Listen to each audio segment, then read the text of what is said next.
Hi అందరికీ, welcome to my channel. మన ఇళ్ళల్లో ఏ చిన్న ఫంక్షన్ ముందుగా గుర్తొచ్చేది స్వీట్. ఈ స్వీట్ అయితే చాలా తొందరగా తయారైపోతుంది. ఎవరైనా చాలా సింపుల్గా తయారు చేయొచ్చు. సేమియా పాయసం ఎలా తయారు చేయాలో చూద్దాం. ముందుగా 1.5 కప్పు సేమియాలు తీసుకున్నాను నేను. కొద్దిగా కొబ్బరి తురుము, 10 యాలుక్కాయలని పొడి చేసి పక్కన పెట్టుకున్నాను.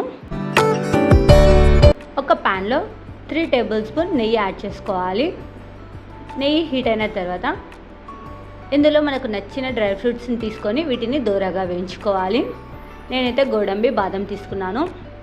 ఇలా కొద్దిగా కలర్ వచ్చిన తర్వాత ఇందులో 1 స్పూను గసాలు యాడ్ చేస్తున్నాను. మీకు నచ్చితే యాడ్ చేసుకోండి, వద్దంటే స్కిప్ చేయండి.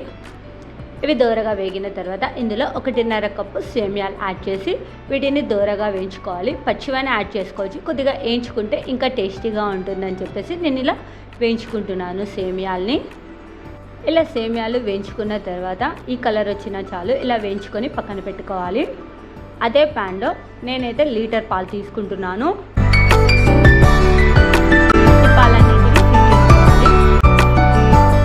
కొద్దిగా పాలు బాగా మరగనివ్వాలి. ఇలా పాలు బాగా హీట్ అయిన తర్వాత ముందుగా వేయించి పెట్టుకున్న ఈ సేమియాలన్నిటిని ఇందులో యాడ్ చేస్తున్నాను. పాలల్లో యాడ్ చేసి మొత్తాన్ని ఇలా కలుపుకోవాలి.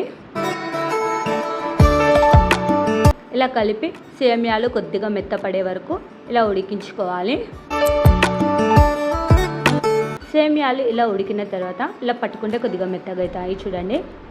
ఇలా కొద్దిగా మెత్తబడిన తర్వాత ఇందులో 2 కప్స్ షుగర్ యాడ్ చేస్తున్నాను. ఒకవేళ మీకు స్వీట్ ఎక్కువ కావాలంటే కొద్దిగా యాడ్ చేసుకోండి. ఇలా చక్కెర మొత్తం కరిగిన తర్వాత ఇందులో చివరిగా ముందుగా తురిమి పెట్టుకున్న కొబ్బరి పొడి మొత్తం యాడ్ చేస్తున్నాను. ఇందులోనే యాలకుల పొడి కూడా యాడ్ చేసి మొత్తాన్ని ఇలా మిక్స్ చేసుకోవాలి. ఈ సేమియా పాయసం చల్లారిన తర్వాత కూడా ఇలానే ఉంటుంది పొడి పొడిగా. ఎందుకంటే పాలు ఎక్కువ యాడ్ చేసామంటే ముద్ద ముద్ద కాకుండా ఉంటుంది, తక్కువ యాడ్ చేసామంటే ముద్ద ముద్దగా అయిపోతుంది. ఈ సేమియా పాయసాన్ని ఎవరైనా సరే చాలా సింపుల్గా ఈజీగా తయారు చేయవచ్చు.